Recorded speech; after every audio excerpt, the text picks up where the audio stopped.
প্রথম কথা বললেন, আমি জানি তোরা কাজ করতে গিয়ে কোথাও বাধা পেয়েছিস, কোথাও সাফল্যতা হয়েছিস। শোন, তোদের কাজটা জনসাধারণের সাথে, তোদের কাজটা ঠাকুরের ঋত্বিক যাজক অধৈর্য কর্মীর সাথে না। অতএব তোকে কে সহযোগিতা করলো কি না করলো সেটা কোনো বিষয় নয়। বিষয় হলো জনসাধারণের সাথে তোর আত্মিক সম্পর্ক কিরকম। তিনি দয়া করে বললেন, মানুষের সাথে কাঠ ঠোকরার মতন লেগে থাকবি। কাঠ ঠোকরা ততক্ষণ পর্যন্তই ঠোকরায় যতক্ষণ পর্যন্ত কাঠ ফুটো না হয়। আর এখানে মানুষকে ফুটো করবো কিভাবে? তার হৃদয়কে চুরি করে ভগবতত্বে ঠেলে দেব।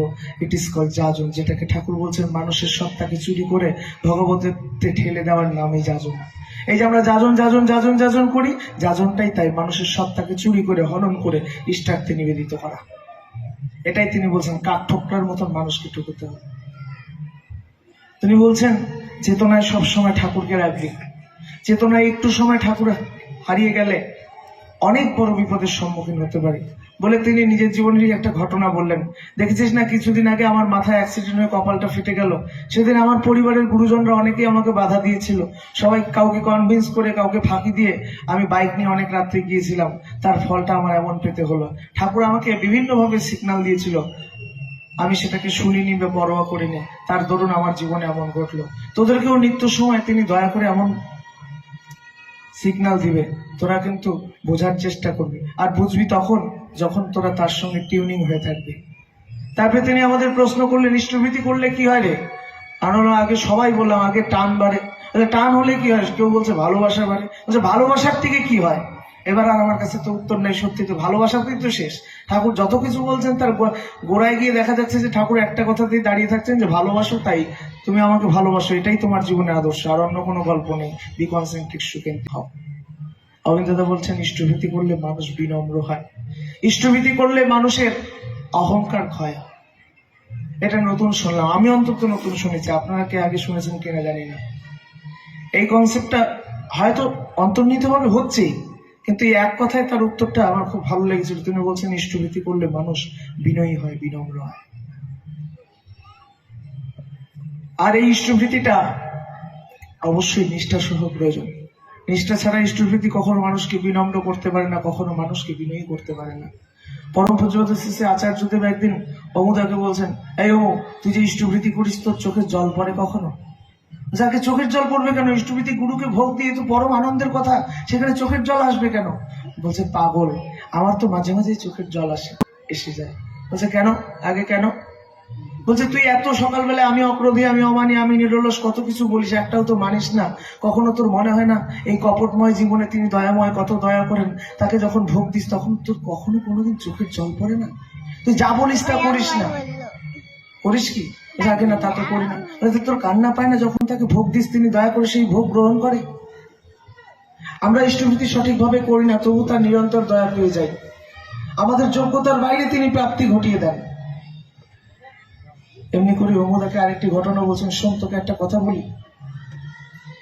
ঠাকুর একদিন রাত্রি 3:30টার সময় ঠাকুরের ডান পাশে আমার দাদু শিশু বর্দা বসে আছেন, বা পাশে বঙ্কিমদা বসে আছেন। পার্লারটা একটু ফাঁকা। ঠাকুর হঠাৎ দেখা যাচ্ছে অন্ধকারের দিকে রাত্রি 3:30টা নাগাদ প্রণাম করছেন। বঙ্কিমদা ঠাকুরকে প্রশ্ন করলেন, আগে ঠাকুর আপনি এই অন্ধকারে কাকে প্রণাম করছেন? ঠাকুর বলছেন, আসামের একটি মা জীবনে প্রথম ব্রহ্ম মুহূর্তে ইষ্টভীতি করলো, তার ইষ্টভীতিটা আমি গ্রহণ করলাম। আমরা যারা ডিপিআর্স করি, আমরা যদি ব্রহ্ম মুহূর্তে ইষ্টভীতি না করি, আরেকজনকে ইষ্টভীতির গল্প শোনাতে যাই, আলটিমেটলি সাকসেস ইষ্টভীতি করার মানুষটা কিন্তু আমি নয়। তাহলে প্রথম আগে আমাদের ব্রহ্ম মুহূর্তে ইষ্টভীতি করতে হবে, তারপরে মানুষকে গল্প শোনাতে হবে। নাকি বাকি ছাড়ে না বাসা তাকে বলে পুরুষ। এবার ডিপিআরস এর কয়টা জানা ঘটনা আমি আপনাদের শেয়ার করছি। কিছুদিন আগে দক্ষিণ দিনাজপুর জেলার ডিপিআরস এর কাজ করছি। একজন মাস্টারমশাইকে দেখে মনে হলো তিনি সমাজে একজন প্রতিষ্ঠিত শিক্ষক হলেও তার মুখে মলিনতার ছাপ। দুঃখে মানুষটা বিমর্ষ হয়ে গেছে। হঠাৎ বললো, মাস্টারমশাই আপনি তো সুখী নেই? তিনি বলছেন, না না আমি খুব সুখী। মানে আমাকে ডমিনেট করার জন্য তিনি বলছেন, না না আমি খুব সুখী। আমি তখন হেসে বললাম, মাস্টারমশাই মানুষের প্রকাশ হওয়ার প্রবণতা যদি এক হতো, তাহলে এই ভারতবর্ষ এত অরাজকতায় ভুগতো না, এত দুর্দশায় ভুগতো না। মানুষের প্রকাশ হওয়ার গোপনতা যা হতো, নেতা যা কথা দেয় নেতা যদি তা পালতো, ধার্মিক যা কথা দেয় ধার্মিক যদি তা পালতো, শিক্ষক যা কথা দেয় শিক্ষক যদি তা পালতো, উকিল যা কথা দেয়, উকিল যদি তা পালতো ভারতবর্ষ আজ এমন অরাজকতার ভারতবর্ষ হতো না। মাস্টারমশাই, আপনিও ভেবে দেখুন, আপনার প্রকাশ্যে আপনি যেমন প্রতিষ্ঠিত শিক্ষক, আপনার গোপনে আপনি কেমন শিক্ষক। এবার তিনি কেঁদে দিলেন। এবার তার চরিত্রে একটা প্রশ্নবোধক চিহ্ন দাগ পড়ে গেল। কোথাও হয়তো তার গলদ আছে, আমি জিজ্ঞেস করতে যাইনি। সে কেঁদে বলছে, ভাই আমার ইষ্টভীতির প্রয়োজন। মানুষের অন্তর্নিহিত চরিত্র এবং বাহ্যিক চরিত্র দুটা কখনোই এক নয়, ইম্পসিবল, হতেই পারে না। হতে পারে তখন যখন প্রিয় পরমের ভাবে বিলীন হয়ে যেতে পারে, তার আগে সম্ভব না। মানুষের জীবনে দুঃখ আছে, দুঃখটা না পাওয়ার থেকেই আসে।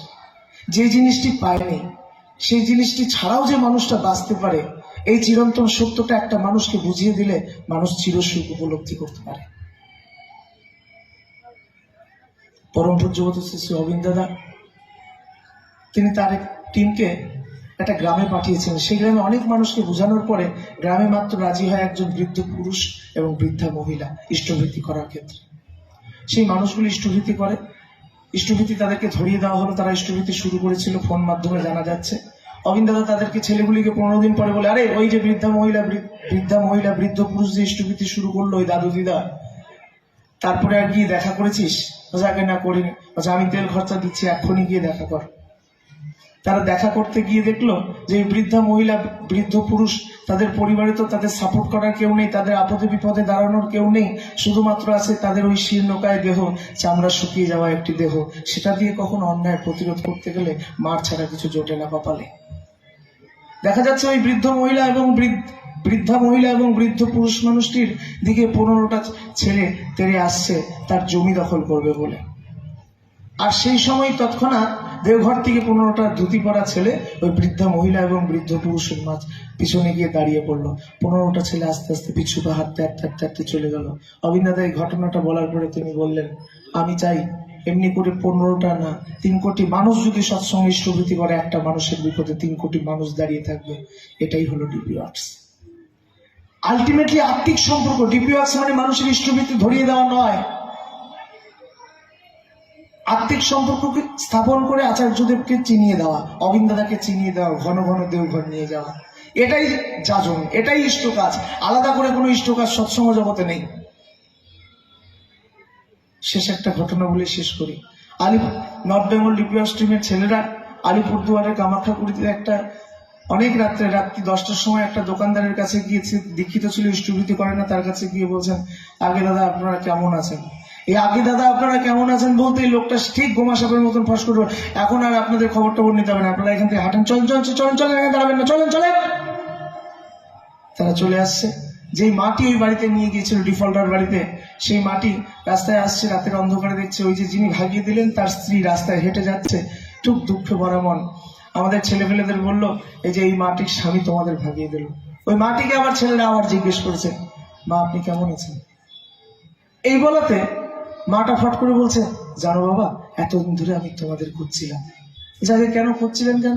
বলছে, আমার ছেলে বিগত 15 দিনের মধ্যে, আজকের দিন পর্যন্ত এই 15 দিনে 1.5 লক্ষ টাকা নষ্ট করেছে শুধুমাত্র নেশায়।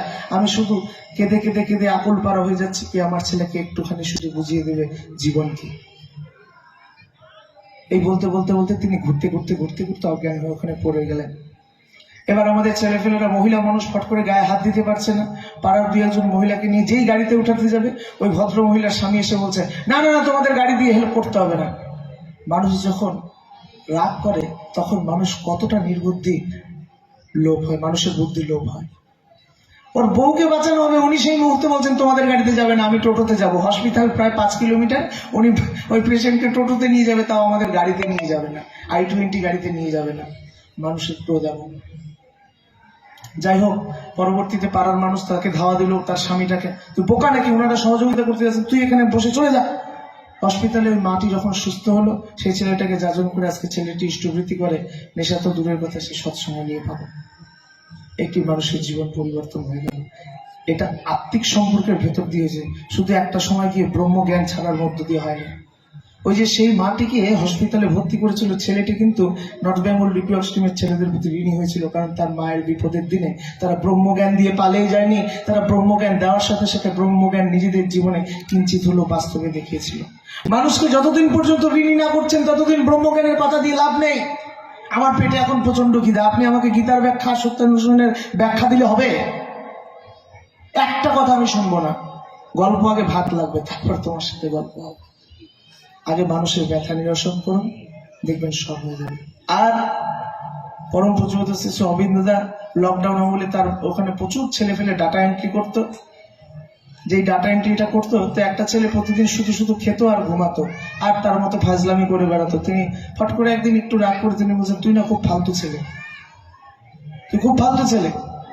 ছেলেটা রাগ করে সেখান থেকে চলে গিয়ে তার স্থানীয় এলাকায় মধুপুরে, ঝাড়খণ্ডের মধুপুরে তার বাড়ি, সেখানে গিয়ে মানুষকে বলছে অবিন্দদার এই খারাপ, ওই খারাপ, এই খারাপ, ওই খারাপ, ওই খারাপ, এই খারাপ। তো অবিন্দদাকে যখন জানানোর আগে আপনার সম্পর্কে ভুলভাল কথা বলছে, অবিন্দদা তার বিরুদ্ধে কোনো খারাপ মন্তব্য করেনি। তিনি সোজা গিয়ে তার বাড়িতে ঢুকেছেন। বাড়িতে ঢুকতে গিয়ে অবিন্দদাকে মাথা নিচু করে ঢুকতে হয়েছে, এমন পুর ফ্যামিলির একটা ছেলে। যাই হোক, তার বাড়িতে গেল, গিয়ে অবিন্দদা কোনো গল্প নাই, সোজা হাঁটু গেড়ে হাত জোড় করে বলছে, ভাই তোকে আমি সেদিনকার দুঃখ দিয়েছিলাম, তুই আমাকে ক্ষমা করে দিস। আপনাদেরও ব্যক্তিগত জীবনে পাশের বাড়ির মানুষটা গুরু ভাই হতে পারে, কিন্তু কোনো এককালে সীমানার কাছালে তার সাথে কথা বন্ধ করে দিয়েছিলেন, অথচ আপনি আপনার বাড়ি থেকে 7টা বাড়ি পরে গিয়ে ডিপিওসের গল্প শোনাচ্ছেন। যেদিন প্রশ্নটা করবে না পাশের বাড়ির লোকটার সাথে কথা বলেন না কেন, সেদিন আর ডিপিওস করতে হবে না। মুখ বন্ধ করে মা হলে সাইড আছো, দাদা হলে মুখে হাত দিয়ে চলে আসো। আগে নিজেদের ঘরোয়া যে সমস্যাগুলি সেগুলিকে সমাধান করুন। আচার্যদেব এবার বললেন, প্রথম ঠাকুর একান্তে, দ্বিতীয় ঠাকুর ঘরে, তৃতীয় ঠাকুর সমাজে। এভাবে এক ধাপ করতে করতে করতে করতে ঠাকুরত্ব প্রতিষ্ঠা। একটা ধাপকে ছাড়িয়ে গিয়ে আপনাদের আরেকটা ধাপ সকলকে যদি জানাই কেউ করতে যায়, আনন্দিত সে জয়। পাউষ্টি আপনাদের ভালো লাগলে অবশ্যই শেয়ার করুন।